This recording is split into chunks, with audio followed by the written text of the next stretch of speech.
हम बात कर रहे हैं एसएससी चंडीगढ़ टीजीटी की स्ट्रैटेजी की।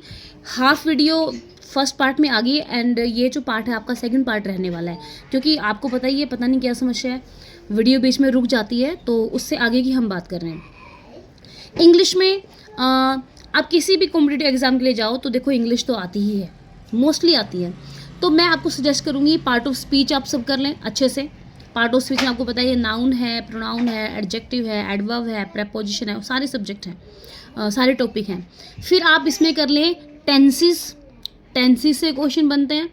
फिर आप इसमें कर लें आपके पैसिव वॉइस एंड नरेशन, ठीक है।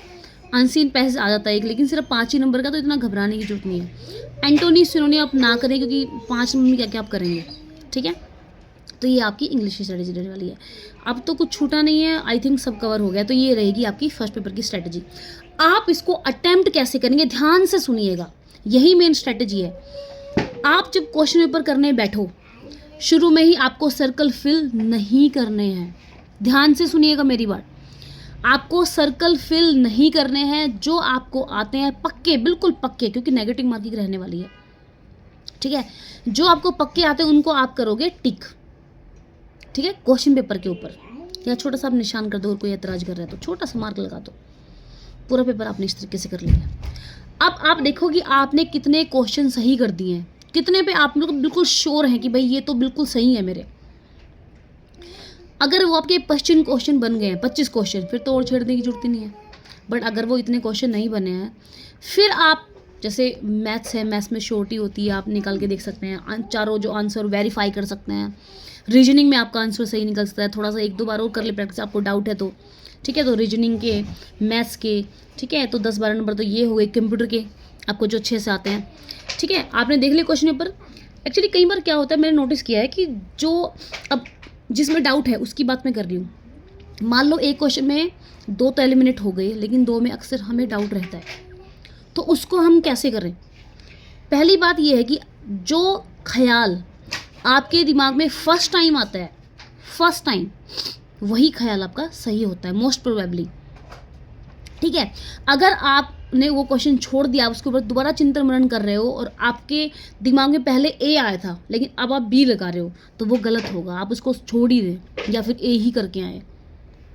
कई बार ऐसा होता है कि मान लो हमने सर्कल पहले फिल कर दिए, कई बार उस पर्टिकुलर क्वेश्चन का आंसर ना बाकी क्वेश्चन पेपर के अंदर मिल जाता है। मेरे साथ तो कई बार हुआ है, जैसे मैंने फिल कर दिया और उसका सेम जो आंसर है वो आगे वाले क्वेश्चंस के अंदर आ गया, होता है कई बार ऐसा।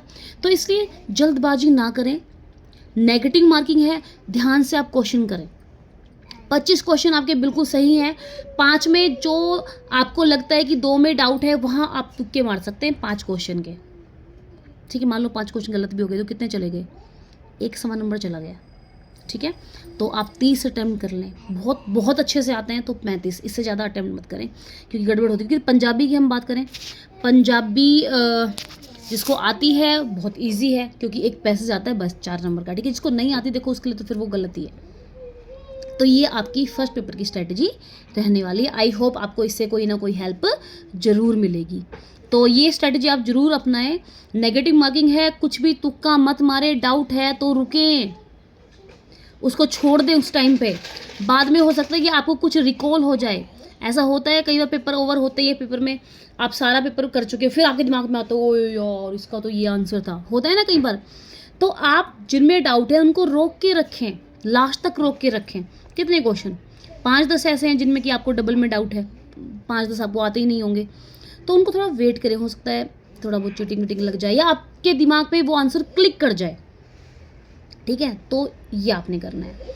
फिर मैं मेन पेपर की बात करती हूँ। मेन पेपर में आपने अपना जो सब्जेक्ट है वो आई होप आपने अपना जो सिलेबस वगैरह वो लिख लिया होगा। तो अभी जो आपके पास ये 20 दिन है, इसमें आपको लगाने हैं मॉक टेस्ट। पिछले जो प्रीवियस पेपर हुए हैं आप देखो लेवल क्या है। रिलेटेड जो क्वेश्चंस हैं एस्टेट में देख लें, सीटेट में देख लें, या आपके बहुत सारे कॉम्पिटिटिव एग्ज़ाम्स होते हैं, ठीक है, टीजीटी पीजीटी के एग्ज़ाम आते हैं, वहाँ पे आप देख लें, ठीक है। तो आपको PYQ जरूर लगाने हैं, ठीक है, MCQ जरूर करने हैं, क्योंकि उसी से आपका जो मैं वही कह रही हूँ कि आपने कितना भी अच्छा पढ़ा है, अगर आपको पेपर अटैम्प्ट करना नहीं आता तो आपका नहीं होगा भाई। नेगेटिव मार्किंग लड़कियाँ तो खासकर बेवकूफ़ी करती हैं, बड़ी बदनाम है। वैसे मैं ऐसा नहीं मानती हूँ, जो ठहरी हुई लड़कियाँ या थोड़ा एक्सपीरियंस अच्छा है वो नहीं करती हैं। अदरवाइज लड़कियाँ क्या करती हैं, सारे ठोकाती हैं, भाई आता हूँ नहीं आता हूँ, ऐसा नहीं करना। कई बार ऐसा होता है कि आपके 20 से क्वेश्चन ठीक है, आप सारे भर आए हो तो गलत नेगेटिव मार्किंग में चला गया। तो अगर आपको 25 तक क्वेश्चन सही आते हैं तो आपकी बात बन सकती है। बिल्कुल भी बेवकूफ़ी ना करें, इमोशंस में ना बहें, ठीक है। मेन पेपर में वही है कि आपने सारा सिलेबस लिख लेना है, जहाँ जहाँ से आपको उससे रिलेटेड क्वेश्चन मिलने वाले हैं वो आपने करने हैं, और वहाँ पेपर के अंदर भी ऐसा ही करना जो मैंने यहाँ बताया। पहले आपने करना है सारा पेपर सोल्व, टिक, जो नहीं आते वो आपको रखने हैं होल्ड पे।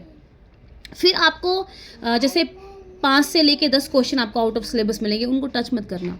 और अगर आपको लगता है स्मार्ट कैलकुलेशन आप कर सकते हो तो उसमें से 5 अटैम्प्ट कर लेना, 10 के 10 मत करना, ठीक है, नहीं तो वो तुक्केबाजी वाला काम हो जाएगा। तो आई होप आपको इस स्ट्रेटेजी पे आप काम करोगे और आपका हो जाएगा सिलेक्शन, ठीक है जी। All the best. अगर आपको वीडियो अच्छी लगी हो तो आपके जो फ्रेंड्स हैं, नीडी फ्रेंड्स, उनको आप शेयर कर दें, ठीक है जी। बाय बाय, फिर मिलते हैं।